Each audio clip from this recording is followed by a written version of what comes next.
Hi, everyone, and welcome to HIVE Nurse. I'm Ashley Kellish, and I am here with my esteemed colleague, Dr. Elizabeth Walters. Very esteemed. And we are enjoying this very lovely time on her couch in her living room inside our hive. Well, I'm visiting your hive. It's really your house, but she has a hive down the street. I don't want people to think that like I live here. Yeah, she buzzed on over. Yes, from I did. 5 miles away. I buzzed on over from down the road. And we've just been having some really actually amazing conversations lately surrounding a lot of the work that we're doing. But I think trying to understand a little bit more about how did we get where we are today and sort of the paths that we took. We both have DNPs or Doctorate of Nursing Practice degrees. The hive, this whole bee motif that we have going is a compilation of all of our work that we've done for over 20 years in a variety of settings, really trying to come out and be accessible to everyone. But we realize that a lot of the stuff that we have done or the paths that we've taken are not traditional. They're not linear at all. No. And they may be something that other people are wondering about, like, hey, how do I get that? Why would I do that? How do I get a degree like that? Or what can I do if I have it? So we thought we'd spend some time digressing about that. Because we love to digress. We are very digressive. And we can digress as much as we want in front of this mic. I know. We love this. This is so fun. So like Ashley said, we both have DNPs or Doctorate of Nursing Practice degrees. So let's sort of just start at the top. There are two terminal degrees in nursing. One is a PhD, which is a traditional philosophic doctorate. The goal of a PhD in nursing is to generate new knowledge. Yes. The goal of earning a PhD is so that you can do research and create new knowledge for nursing practice, right? And so it might be some things like theory development. Mm-hmm. It might be things like what is the most effective IV catheter for a nurse for insertion. It might be strategies to reduce burnout. Yes. That's a very hot research topic right now. Yeah. So that's what a PhD nurse does. And then there's actually a third. The EDD. Yeah, the EDD. There's also another terminal degree, which is the Education Doctorate, EDD, which is focused on teaching, clinical instructional design, instructional outcomes, curriculum development, all those things. And then there is the DNP, which is the practice doctorate. So it's similar to an MD in the sense that an MD or a PharmD are all practice doctorates. So they're meant for nurses who are it's meant to be the terminal degree for practicing nurses. Yes. And I think that that's one thing that's really important to understand. And then underneath that level is we have our MSN degrees, which are Masters of Science in Nursing. And then underneath that is the bachelor's. Yeah. Underneath that is the associate's degree. And then underneath that is a diploma. What's really interesting is we also have this sort of like other caveat, which is the APRN, right? Which is what I am. I'm a nurse practitioner, an advanced practice registered nurse. Ashley's also an APRN. Don't confuse them. I'm a clinical nurse specialist. That is an APRN. I know, but nobody even does it anymore. It's very rare to find. But it is still an advanced practice registered nurse. And so advanced practice registered nurses take certification exams in order to become certified in their area. For the other things, those are degrees. So they get a degree, you get a sign from your college that you took it. But if you are an APRN, you then have to take a certification exam. And it's actually similar, I think, to call out the BSN and the NCLEX, which we've talked about. Yes. That's the certifying exam after you graduate with a bachelor's degree to become a registered nurse or an associate or a diploma. So there's two sets of certification that says, now you're an expert in this. Now you have a license to do this, just like any other field that requires a license. Right. And now you can practice within your scope and standards and the state practice acts and all of those things. But a doctorate of nursing practice or a PhD or an EDD do not hold those certification exams. No. Individually. No. And I think that's unless you become an APRN while you're getting it. And I just in my head 6, 7. Just kidding. I'm so sorry. We have little kids. I had to say it. 6, 7. Okay. Anyways, back to the topic. So let's just focus on degrees today and not and just pretend like APRN is not. We'll do a whole another episode on APRNs. So today we're really going to focus on degrees and what you can do with them, right?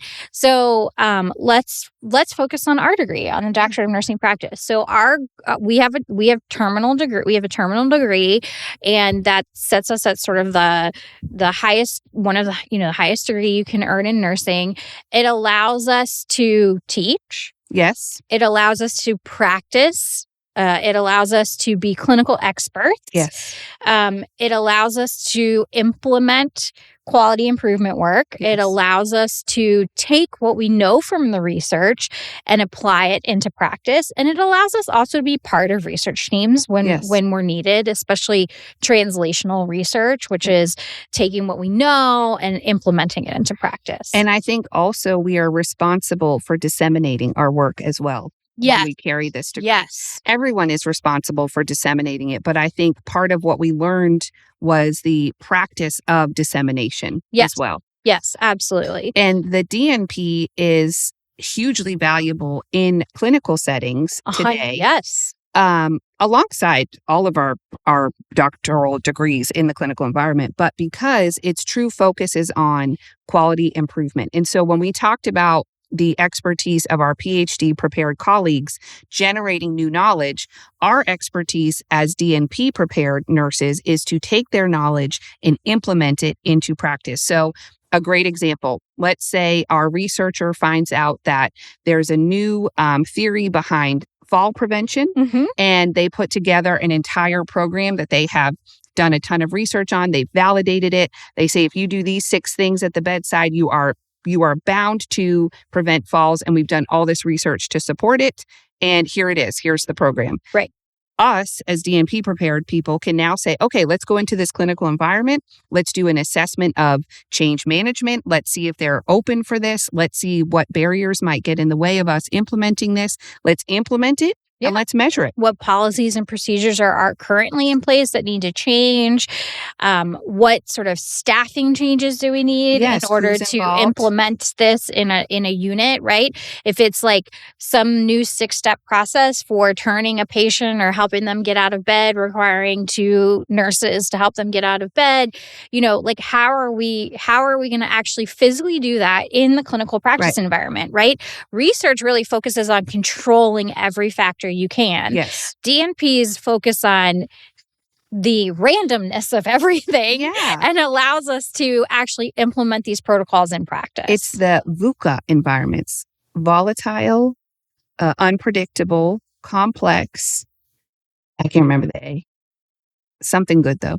But those environments where you have to implement this research into real life. And often this is where we can miss out on a lot of opportunities if we don't look to our PhD colleagues as partners. Right. Because also, are they doing the research that we actually need them to be doing?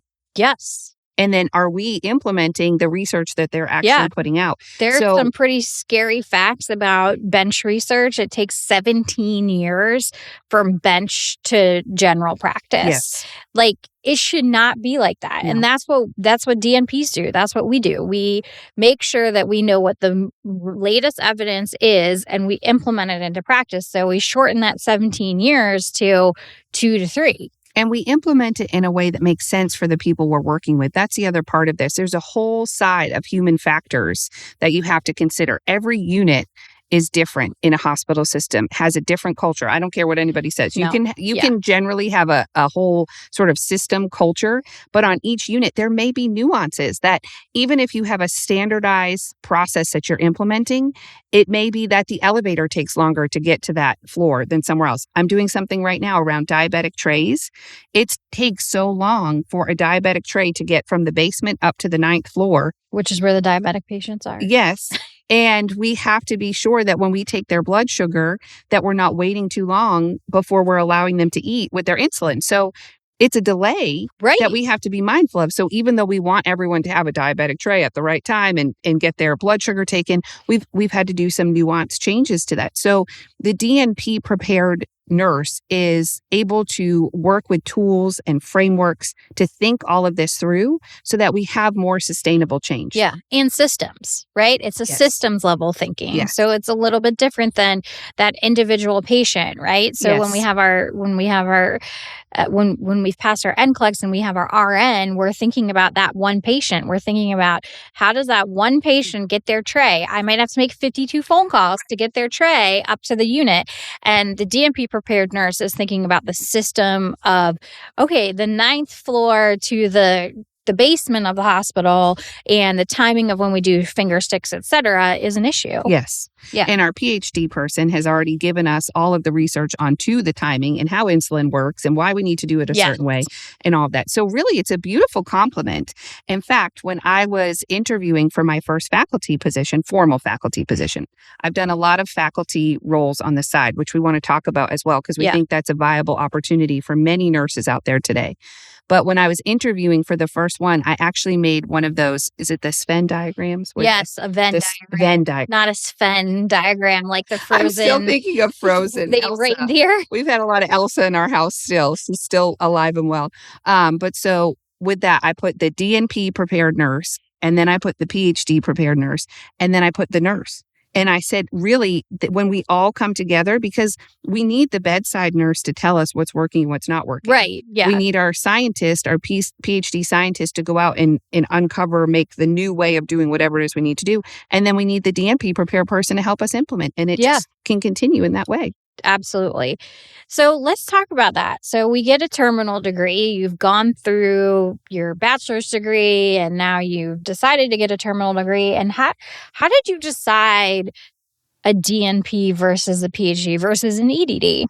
That's a great question. I think for me in particular, because I had earned that Master's of Science as a clinical nurse specialist, I saw the ability to make change at the system level in that program. So mine's a little unique in that was my entry into advanced degrees was, wow, there's a whole system out there that can help make or break whatever it is that you're trying to do in nursing and in healthcare. So when I was looking at that next thing, and I wanted to teach, right? Because I love to teach. So oftentimes many people go back to school because they say, hey, and many people say, I want to retire from the bedside and teach, right? Yes. Which for me, it was more, I want to help grow the next set of professions. So I said, I know I need a terminal degree.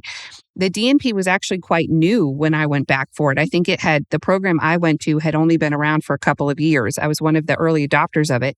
But what I saw in that program was I can take my systems level thinking to the next level. Yes. I can earn more expertise in how to create change and build better environments, because I always felt like I loved being a nurse, but I wanted other people to love nursing as much as I did.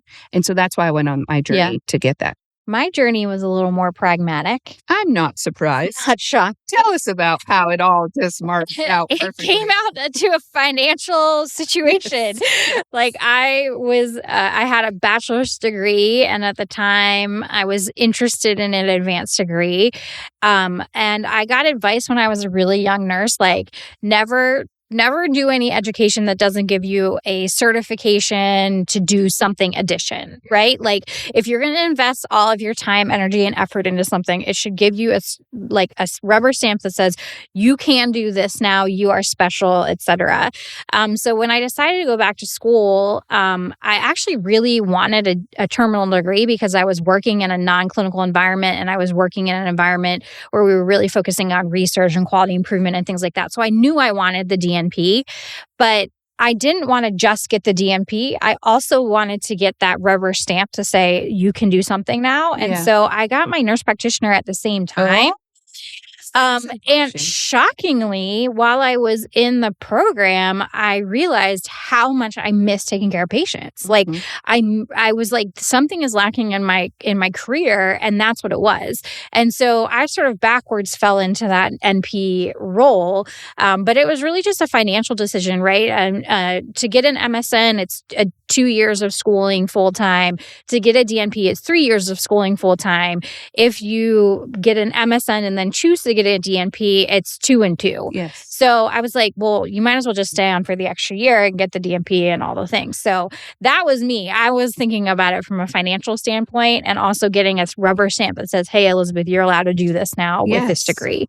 And, when I think about what you've done as a DNP prepared nurse practitioner, it's amazing because you have truly applied that to your clinic setting. You've applied system level change. You've applied improvements in screening and uptick of things and outcomes and processes and all that. So you really are modeling what a DNP prepared nurse practitioner should be doing in practice, right? It's not just about that individual patient. It's about the community of patients. It's about improving things for all of the patients that are coming into my care, into my clinic. And for me, when I first graduated, I actually was a nurse manager. And so I was able to apply the quality improvement methodology to the nurse leader role. And I still do that today. I've done a variety of things, but I still do that.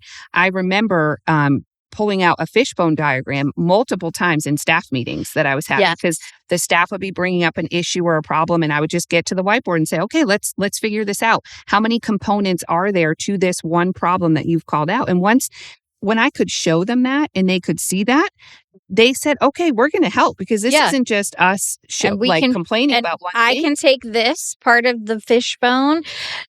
Ashley, you take this part. Elizabeth, you take the data part. Yes. And there it all works out, right? And so that's a great way of sort of like thinking about how that systems level thinking.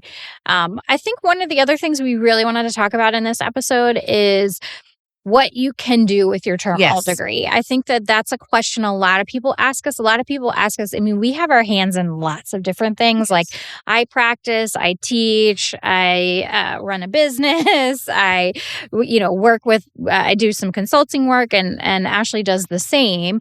And so I think a lot of people ask us that advice. And so we wanted to spend some time during this episode to sort of talk about that.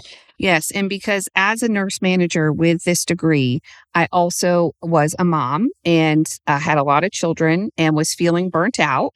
We did have a lot of children. And it wasn't even as many as I had now, but I felt like I had a lot. And so like many of you might be thinking about school as an out or an option for something else.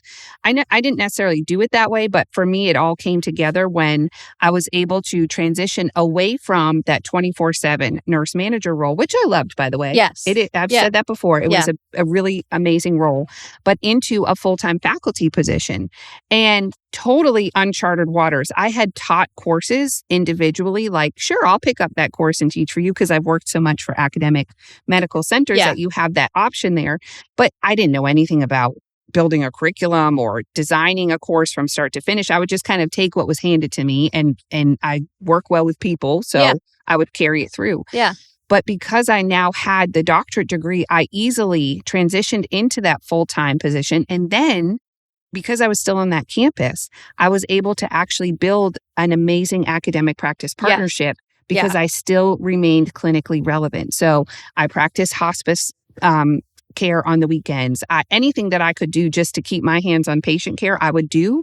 And I think because of that, I was a better teacher. So I seamlessly transitioned into about 5 years of full-time faculty. Yeah. I grew in the faculty chain, which I didn't even know this was a thing, but I didn't even know what I was called. We had no idea about it's a lot, rank and tenure. And tenure and where how to get promoted and assistant and associate. No clue. We were clueless. We just knew that we wanted to help and we wanted to be better teachers. I sort of did the same thing. I started off guest lecturing at my local school of nursing, like they were looking for an expert on this particular topic. And so I started making relationships with the faculty at the time that I was doing some guest lecturing. One piece of advice I got when I was a new nurse was also to never say no. And so when somebody asks you to do something, even though it might feel like, oh, one more thing, I can't possibly fit this into my schedule, do it, because you never know what's going to lead, where it's going to lead. And so that guest lecturing led into like lots of conversations about their new DNP program. And that led into lots of conversations about how could I make this work, this full-time Monday through Friday nursing job, fit into a student role, et cetera. When I was in the student role, I was able to pick up some teaching assistant jobs and teaching fellow jobs. And that helped you pay for it. It did. Yeah. Yes. We should have a whole nother episode on how to pay for graduate school, because we have lots and lots of ideas on how to not come out in debt and all those things. So I taught through school. I also worked per diem as a nurse while I was in school, because I realized how much I love taking care of patients. And so getting back to the bedside was so wonderful. And it actually freed up a lot of time with my family, which was the hardest thing about when I was at bedside to begin with. Yeah. And then like by picking up these like per diem, like half day shifts and things like that, it was really, really helpful. And then the school that I went to, because I had invested so much while I was a student there, asked me to stay on as a faculty member when I graduated. And when I graduated, in faculty roles, there's always this like weird situation where you have like sort of percentages of where you are, right? Yes. So it's like you're doing XYZ number of credits of teaching, you're doing XYZ number of this, you have a little bit of time to do this, you have a little bit of time to do that. So my first year of teaching, I had a 60% appointment in the School of Nursing, and then a friend of mine picked up 20% of my time to do some research for him, and then I had a 20% practice time because I was a new graduate nurse practitioner and I wanted to practice. And so I practiced one full day a week in the clinic, et cetera. And so those like mini opportunities open the doors for so many other opportunities by sort of having a really diverse role in the system. And I think what you're highlighting is that the more you say yes to, and the more flexible you are about trying something new or trying something different, then the more flexible you can make your career, and the more opportunities that can open for you. And the more you see and you start to see the big picture for what healthcare and nursing in this profession is all about. And I think I definitely felt that even in my master's, after I had my master's, so I was as a clinical nurse specialist, never was able to practice as one because, like I said earlier, it's hard to find roles in that. They're sort of geographically centric. And it also depends on the State Practice Act and like rules and regulations related to that. Yeah. But I was always felt like I was doing the work of a clinical nurse specialist, often as an educator, then as a manager. But even then I was teaching. So I would teach undergraduates. Yeah. So I think it's important to point out that this whole flexible academic clinical partnership can really be had by anybody. You can always teach those that have a degree below yours. And we don't like to say the word below, but you know where we're saying. So if you have a master's degree, you can teach in a bachelor's program or an associate's program or a diploma program. Many academic, like research institutions require the terminal degree. But like the institution I'm working at now is a teaching only institution. There's no research in the School of Nursing. And so many of my colleagues are master's prepared. Yes. And they're doing a great job. Yeah. And we work great together. Yes. I mean, we have a great time. It's a wonderful, wonderful group of people. And I think it's about demystifying all of this because, and I always joke that my parents still have no idea what I do. My dad always says that, like I said earlier, alphabet soup, like, Ashley, you have so many letters after your name. And we have done that to ourselves in the nursing profession for sure.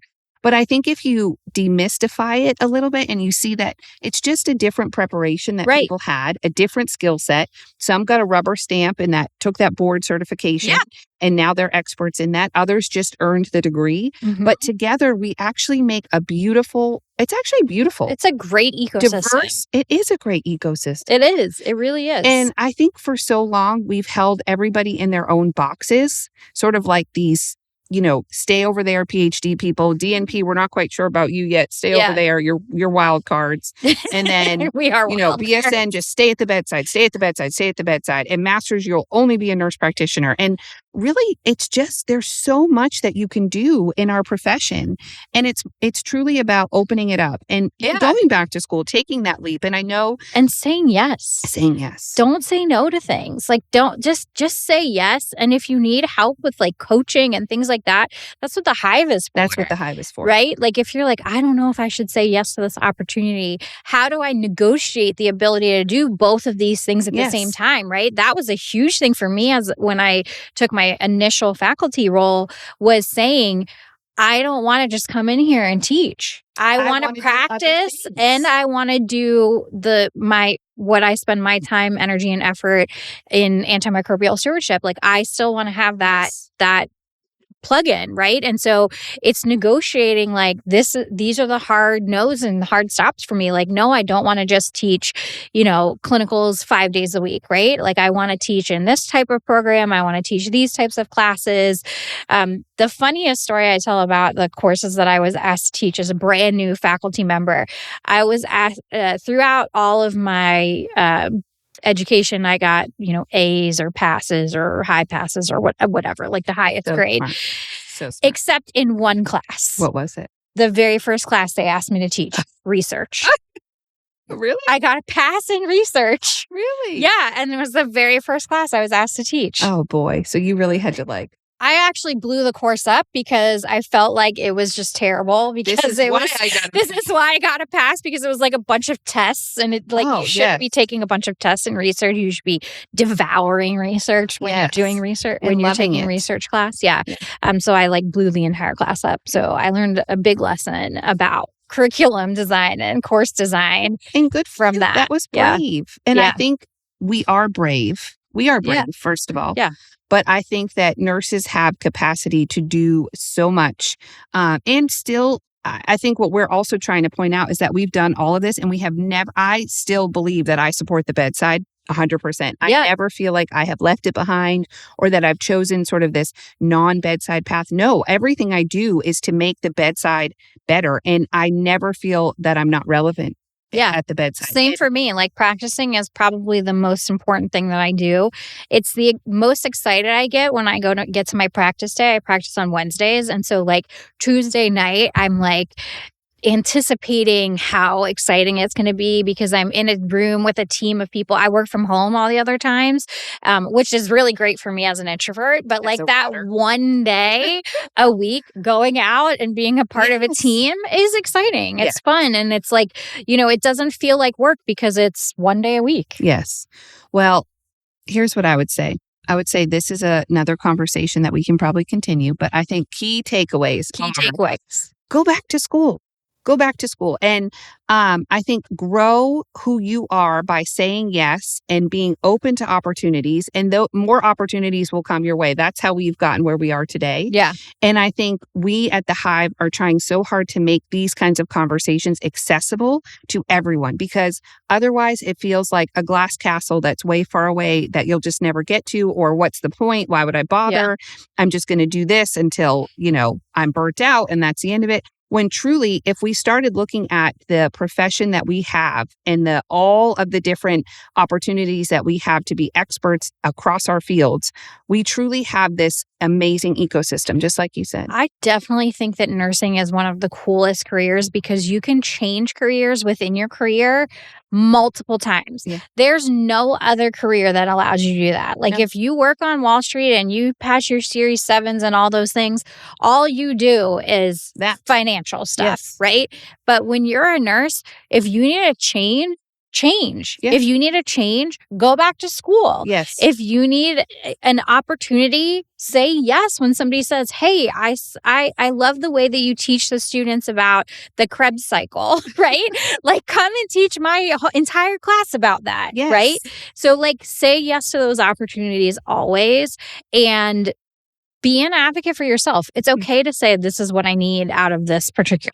Yeah, absolutely. Yeah. Well, thanks. This was a really big reading conversation. Fun. I enjoyed it. I hope you guys enjoyed listening. You can follow HIVE Nurse on all of the social media channels. And remember, if you go to hivenurse.com and you sign up for the Hive and listen to our podcast, then you get CE for it. So not only is this stuff accessible, but we're also trying to professionally develop you and give you what you need as well. So thanks for listening. All right. Bye, guys.